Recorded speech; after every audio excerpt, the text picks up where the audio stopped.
आपका काम करूंगा, आप मेरा काम करें, मैं आपका काम करूंगा। स्वामी जी कहते हैं, आप मेरा काम करिए, मैं आपका काम करूंगा। हमारा काम क्या है? हम अधिदैविक, अधिभौतिक और आध्यात्मिक तापों से उपरम हो जाएं। हमारा काम क्या है? हम कर्मन के, अज्ञान के और जड़ चेतन की ग्रंथि में बंधे हुए हैं, इनसे उपरम हो जाएं। कैसे भी करके सेवा, सत्संग, साधना को करके। कहा गया है ना कि बहुबंधन में बांधिया एक बेचारा जीव, की बल छूटे आपनो की हो छुड़ावे पीव।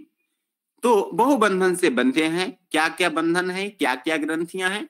कर्मन की, अज्ञान की, जड़ चेतन की ग्रंथि बंधन में सब जीव हैं। तीन प्रकार की ग्रंथि, तीन प्रकार की ग्रंथि है, कर्म की, अज्ञान की और जड़ चेतन की। तो इन ग्रंथियों से उपरम होने का क्या उपाय है? तीनों ग्रंथि निवृत्ति की सदगुरु शरण उपाय, सहज योग तत्व ज्ञान है, सेवा धर्म सहाय। मतलब इन ग्रंथियों से उपरम होना है तो क्या करना होगा? सेवा, सेवा करना होगा। इसीलिए तो कहा जाता है कि गुरु सेवा धर्म बड़ भाई, जासे मुक्ति भक्ति गति पाई, जासे मुक्ति भक्ति गति पाई।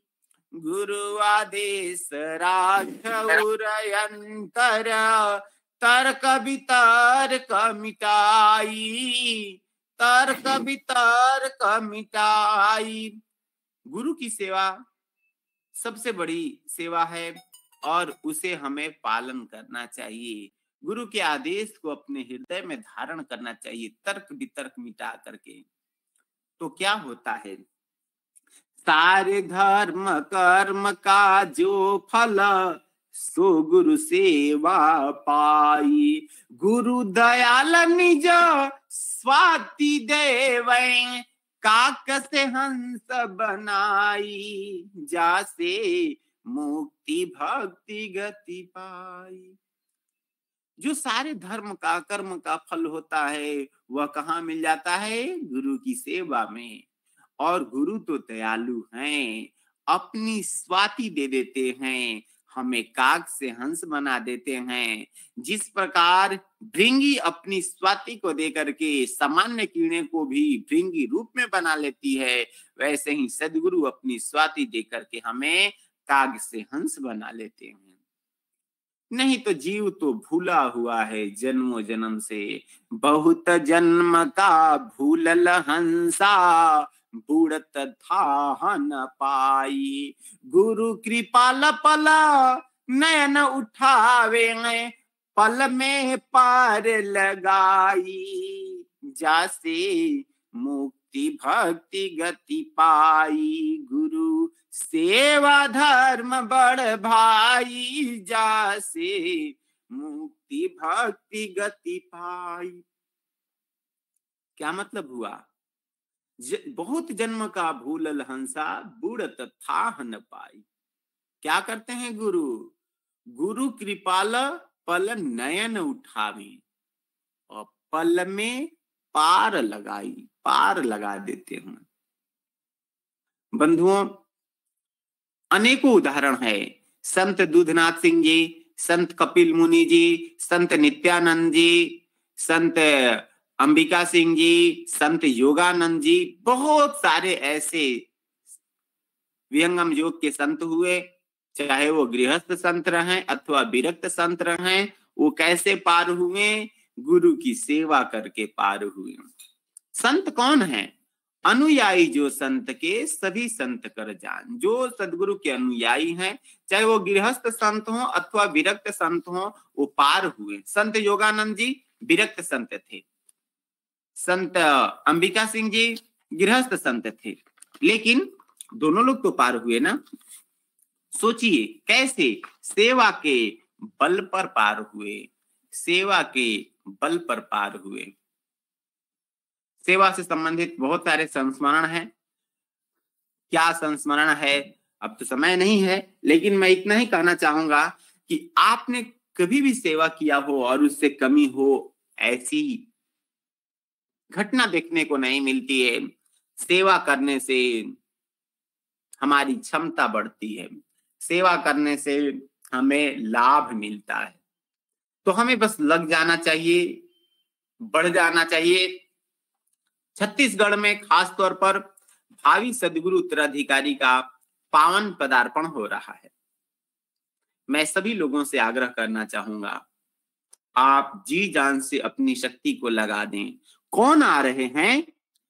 वही आ रहे हैं जिनकी वाणी अक्षर मंडल से होती है। जिनकी वाणी कहां से होती है?